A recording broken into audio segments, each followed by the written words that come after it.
अब मेरा एक चैलेंज आप लोगों के लिए, एंड मैं यकीन के साथ बोलता हूं जिन लोगों को मैंने आज तक नहीं पढ़ाया है उनमें से कोई सोल्व नहीं कर पाएगा, even most of the teachers solve नहीं कर पाएंगे।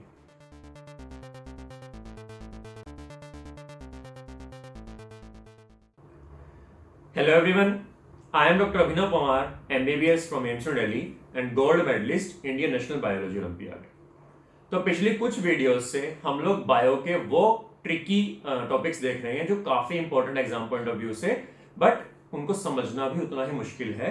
एंड आप लोग कमेंट सेक्शन में मुझे बता रहे हो कि मुझे नेक्स्ट कौन सा टॉपिक पढ़ाना है, तो उन्हीं में से एक टॉपिक है जो बार बार रिक्वेस्ट किया गया, that is oxygen dissociation. So oxygen dissociation curve is a सब टॉपिक अंडर ऑक्सीजन ट्रांसपोर्ट। तो आज हम उसको बहुत डिटेल में पढ़ेंगे। So let's start with oxygen transport. Oxygen transport के बारे में पहली चीज जो आपको याद रखनी है वो ये है कि 97% of oxygen is transported by RBCs with haemoglobin. Haemoglobin की हेल्प से हीमोग्लोबिन पे बाउंड करके ऑक्सीजन को ट्रांसपोर्ट किया जाता है 97% को, and rest of the 3% is transported in the dissolved state in the plasma.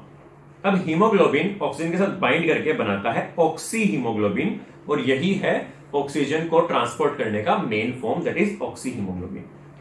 Next चीज जो आपने याद रखनी है कि जो एक मॉलिक्यूल है हीमोग्लोबिन का वो मैक्सिमम 4 ऑक्सीजन मॉलिक्यूल्स को बाइंड कर सकता है। सो एक को भी कर सकता है, 2 को भी, 3 को भी, मैक्सिमम 4 को। एंड जो एक क्वेश्चन आया हुआ है, ऑक्सीजन कहां बाइंड करती है? हीमोग्लोबिन के 2 कंपोनेंट होते हैं, heme and globin. So oxygen bind करती है हीम कंपोनेंट से। क्वेश्चन आपको याद रखना है। तो अब हम देखते हैं कौन कौन से फैक्टर्स हैं जो ऑक्सीजन की बाइंडिंग को इन्फ्लुएंस कर सकते हैं। तो number 1 and most important factor है पार्शियल प्रेशर ऑफ ऑक्सीजन। अब पार्शियल प्रेशर क्या होता है? किसी भी गैस के मिक्सचर में एक इंडिविजुअल गैस कितना प्रेशर एक्सर्ट कर रही है वो होता है पार्शियल प्रेशर। तो जितना पार्शियल प्रेशर ऑक्सीजन का ज्यादा होगा उतनी ही ऑक्सीजन हीमोग्लोबिन के साथ रेडिली बाइंड करेगी।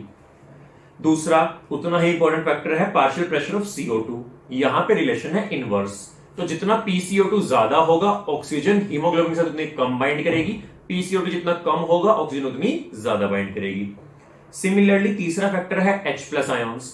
H+ आयन को आपने बिल्कुल CO2 की तरह कंसीडर करना है। क्यों? क्योंकि H+ आयन बनने का जो मेन सोर्स है वो CO2 ही है। कैसे बनता है H+ ion? CO2 plus H2O मिलकर बनाते हैं कार्बोनिक एसिड, एंड यही कार्बोनिक एसिड डिसोसिएट होता है H+ and by carbonate ion में। तो जैसे जैसे CO2 बढ़ता है वैसे वैसे H+ बढ़ता है।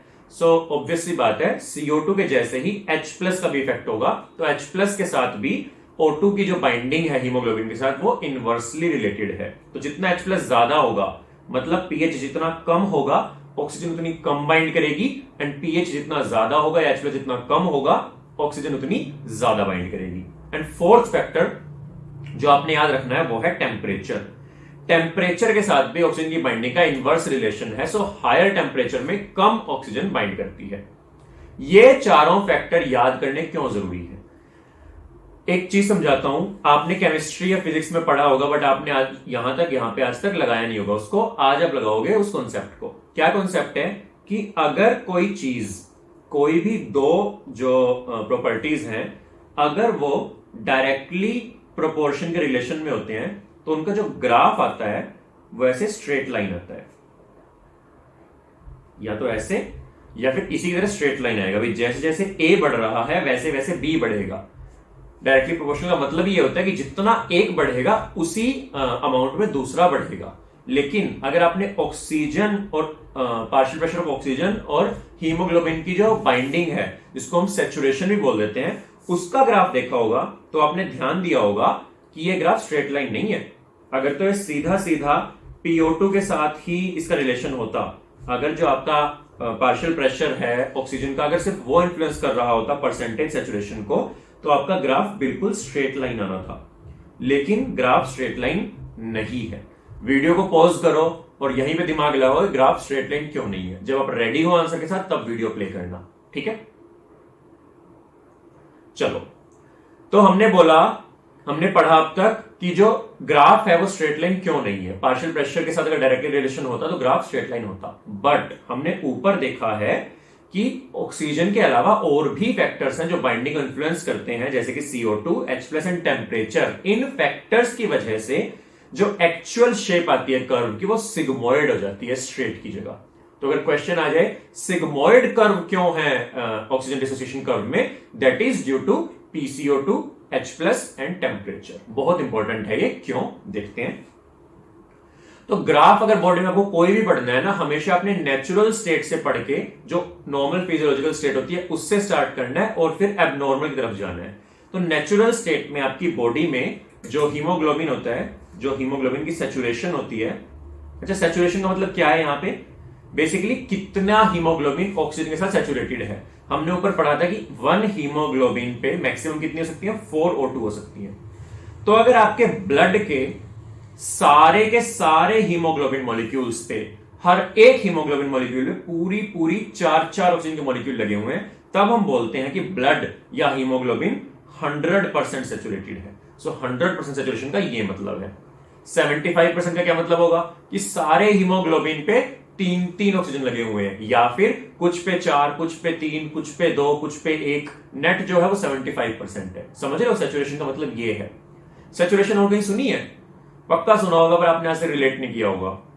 याद करो कोरोना का टाइम, कोविड में जब हम फिंगर पे लगाते थे ना, ब्लड में ऑक्सीजन कितनी है, 100%, 99, 98, 97, किसी की 90 होगी, 80 होगी, वो यही सैचुरेशन थी। हम इसी सैचुरेशन की बात कर रहे थे जब हम कोविड में देख रहे थे कि ब्लड में ऑक्सीजन कितनी है।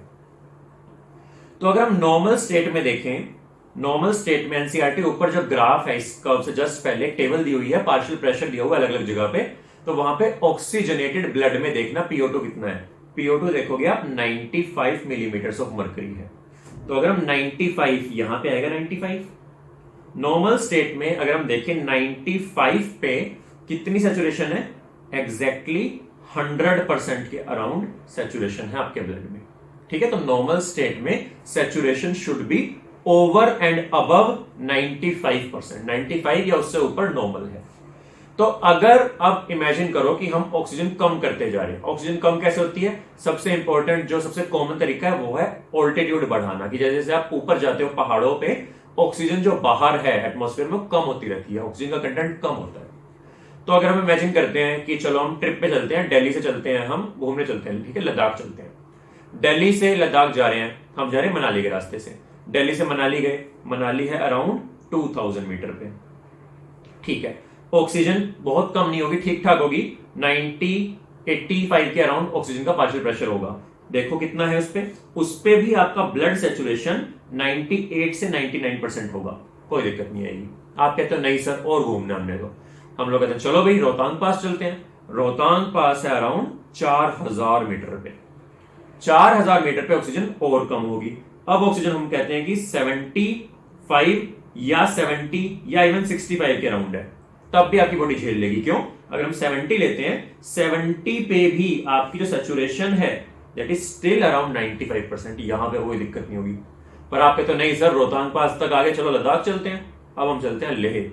लेह है 5000 मीटर से भी ऊपर, अब जाके दिक्कत आनी शुरू होगी। अब जो ऑक्सीजन है एटमॉस्फेयर में वो 50, 55, 40 इतनी गिर गई है। तो अगर आप इमेजिन करो 40 मिलीमीटर मरकरी है बाहर ऑक्सीजन, अब आपके ब्लड में जो सैचुरेशन है वो 80% से भी कम हो गई है। अब सैचुरेशन 75% के अराउंड रह गई है, और इतनी सैचुरेशन में बहुत लोगों को ब्रीदिंग प्रॉब्लम्स आती है। तभी हम लोग बोलते हैं कि लद्दाख कभी भी फ्लाइट से नहीं जाना चाहिए। अगर आप प्लेन से सीधा फ्लाइट से इतना ऊंचा जाओगे ना, तो बहुत कम टाइम में जो ड्रास्टिक डिफरेंस है ऑक्सीजन का, उसकी वजह से आपकी बॉडी में दिक्कतें आ सकती हैं। इसलिए हम बोलते हैं कि बस के थ्रू या रोड के थ्रू जाओ, धीरे धीरे आप जाओगे तो आपकी बॉडी एक्लिमेटाइज हो जाती है। चलो वो टॉपिक अभी बाद के लिए। तो इस ग्राफ को देख के आपने दो बातें समझी होंगी कि ग्राफ का जो नॉर्मल फिजियोलॉजिकल रिस्पॉन्स वाला पोर्शन है, अगर हम इतना लेके चलें, तो अगर आप ऑक्सीजन को 100 मिलीमीटर मर्करी से सीधा 60 भी कर दो, मतलब आपने 40 मिलीमीटर मर्करी प्रेशर गिरा दिया है, सैचुरेशन तब भी सिर्फ 100% से 90% ड्रॉप हुई है, सिर्फ और सिर्फ 10% का ड्रॉप हुआ है 40 मिलीमीटर मर्करी पे। पर अब और कम करो, अब आप 60 से 20 जाओ, 40 और गिरा दो, अब देखो सैचुरेशन 90 से सीधा 30 आ गई है। अब सैचुरेशन 90% से 30% आ रही है। समझ पा रहे हो? तो आपकी बॉडी के पास इनिशियली तो काफी रिजर्व है, इनिशियली तो बॉडी झेल लेगी अगर आप ऑक्सीजन कम कर रहे हो, पर अगर आप ये ऑक्सीजन बहुत ज्यादा कम कर दोगे तब जाके दिक्कत आनी शुरू होती है। ये था इस ग्राफ का पहला पोर्शन। तो अब एक कॉन्सेप्ट समझना होगा आपको कि ये बॉडी में ऐसा हुआ क्यों है कि टुवर्ड्स हायर साइड पे ज्यादा ऑक्सीजन बाइंड क्यों है। ये इसलिए है क्योंकि आपकी बॉडी क्या चाहती है, आपको पहले ये जानना होगा। तो अब आपको देखना है कि आपकी बॉडी चाहती है कि हार्ट से ब्लड जाए लंग्स के पास, लंग्स में जाके ब्लड में ऑक्सीजन मिल जाए और वो ब्लड ऑक्सीजन को लेके टिश्यू के पास आए। टिश्यू में जो ब्लड है, आरबीसी है, हीमोग्लोबिन है, वो ऑक्सीजन को छोड़ दे और ऑक्सीजन चली जाए टिश्यू के पास और बचा हुआ जो डीऑक्सीजनेटेड ब्लड है वो दोबारा हार्ट के पास जाए, हार्ट इसको दोबारा लंग्स के पास भेजे। ये साइकिल चलती रहती है। सो योर बॉडी वांट्स कि लंग्स में जो ऑक्सीजन है वो हीमोग्लोबिन के साथ बाइंड करे और टिश्यू में जाके हीमोग्लोबिन से रिलीज हो जाए, है ना। तभी तो ऑक्सीजन लंग्स से निकल के टिश्यू तक पहुंच पाएगी। तो अब इसी चीज को करने के लिए बिल्कुल नेचर ने कितना परफेक्ट एग्जांपल दिया है। देखो लंग्स में क्या होता है, PO2 बहुत हाई होती है। एल्वियोलर एयर की देखना पार्शियल प्रेशर 104 मिलीमीटर है, बहुत हाई है। दूसरा PCO2 काफी कम है, 40 मिलीमीटर है। जितना CO2 कम होगा उतना ही H+ कम है एंड टेम्परेचर भी कम है, क्योंकि हम जो बाहर की एयर लेते हैं वो थोड़े से कम टेम्परेचर पे होती है एज कंपेयर टू हमारी जो बॉडी का टेम्परेचर है। ये सारे फैक्टर प्रमोट करते हैं क्या, ऑक्सीजन की बाइंडिंग। तो लंग्स में ऑक्सीजन बाइंड कर जाती है। फिर यही ब्लड जब जाएगा आपके टिश्यू के पास, टिश्यू में क्या है, टिश्यू में PO2 है कम, कितना है 40 मिलीमीटर है। PCO2 है ज्यादा, कितना 45। PCO2 ज्यादा है तो H+ भी ज्यादा है एंड ऊपर से टेम्परेचर भी कितना 37 डिग्री सेल्सियस है। ये सारे फैक्टर्स प्रमोट करते हैं डिसोसिएशन में, हीमोग्लोबिन अलग हो जाए, ऑक्सीजन अलग हो जाए और ये ऑक्सीजन अलग होकर टिश्यू यूटिलाइज करता है। तो इसी वजह से हमारी बॉडी ने सिस्टम बनाया है कि लंग्स में ऑक्सीजन जितना ज्यादा हो सके उतनी बाइंड करे, टिश्यू में जितना ज्यादा हो सके वो डिसोसिएट करे। तो ये हो गया है हमारा ऑक्सीजन डिसोसिएशन कर्व का एक पार्ट। अब इससे दो क्वेश्चन और आते हैं, left shift, right shift. So what is left shift and what is right shift.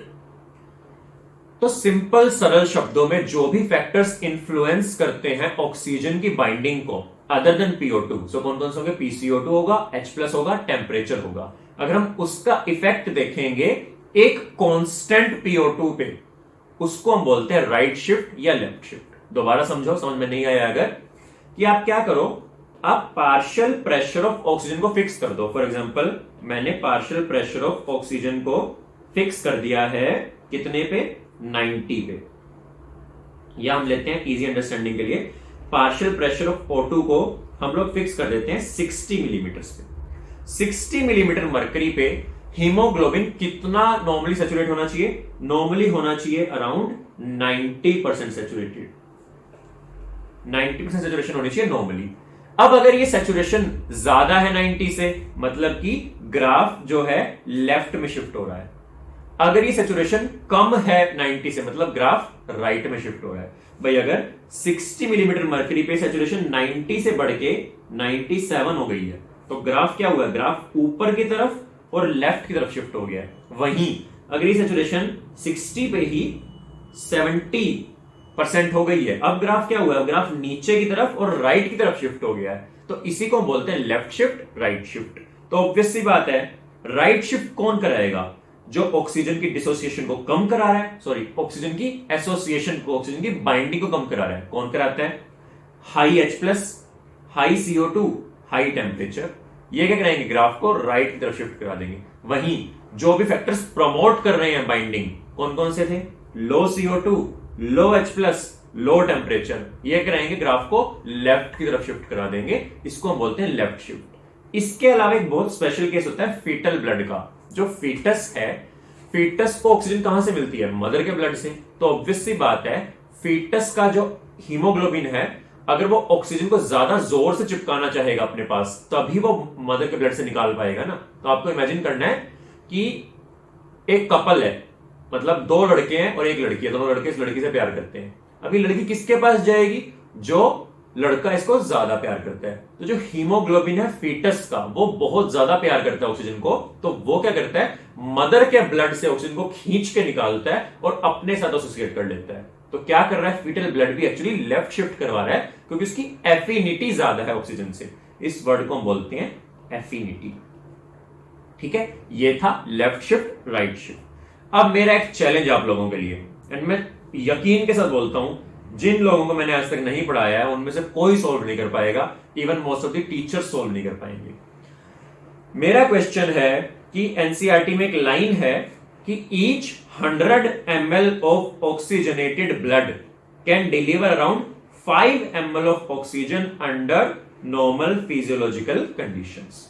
My question is, ध्यान सुनना, calculate the total amount of oxygen present in oxygenated blood. भाई 100 ml में कितनी ऑक्सीजन होती है? आपने इंफॉर्मेशन एनसीईआरटी की use करनी है, आपने एनसीईआरटी के बाहर की ऑक्सीजन इंफॉर्मेशन यूज नहीं करनी है। कुछ लोग बोलते हैं, कुछ टीचर्स बोलते हैं, हाँ भाई 1 gram of haemoglobin 1.34 ml O2 क्या कहते हैं कैरी कर सकते हैं। नॉर्मली ब्लड में होती है 15 ग्राम हीमोग्लोबिन, तो कितना हो गया 100 ml में, 100 ml 15 ग्राम हीमोग्लोबिन है, सो 15 ग्राम इंटू 1.34 आंसर आ जाता है 20 ml। आंसर बिल्कुल सही है, पर मेरा क्वेश्चन है कि 1.34 ml O2 तो एनसीईआरटी में दिया ही नहीं हुआ है। इसको बिना इस इंफॉर्मेशन के सॉल्व करके दिखा दो, किसी ने सॉल्व कर दिया मैं मान जाऊंगा कि आपकी बायो बिल्कुल ऐसी है कि आपके 360 नंबर आज पक्के हैं। तो इसको सॉल्व करके दिखाओ, नेक्स्ट वीडियो में मैं इसका सॉल्यूशन दिखाऊंगा ना, तब देखो कि बायो की एक्चुअल ब्यूटी कितनी है। हिंट देता हूं मैं, जो पार्शियल प्रेशर की टेबल है वो यूज करनी है और ये ग्राफ यूज करना है। अगर ये दोनों चीज यूज करके आपने आंसर निकाल दिया ना, तो मतलब आपकी बायो एटलीस्ट ये चैप्टर बिल्कुल कॉन्सेप्चुअली क्रिस्टल क्लियर है। अगर नहीं निकाल पा रहे हो मतलब थोड़ा बहुत गड़बड़ है, या तो आपके पढ़ने में या आपके टीचर्स के पढ़ाने में। So stay tuned, next video जरूर देखना। वीडियो स्टार्ट करने से पहले मैं इस क्या कहते हैं क्वेश्चन का आंसर दूंगा, एंड आंसर देख के आपको बायो से प्यार हो जाएगा। Thank you. Please like the video, leave a comment कि नेक्स्ट मुझे कौन सा टॉपिक पढ़ाना चाहिए, and please subscribe to my channel. Subscribe करने से यार मेरा कॉन्फिडेंस बढ़ता है, मुझे मोटिवेशन मिलती है और ज्यादा वीडियोस लाने के लिए, आपकी हेल्प करने के लिए। Thank you, all the best.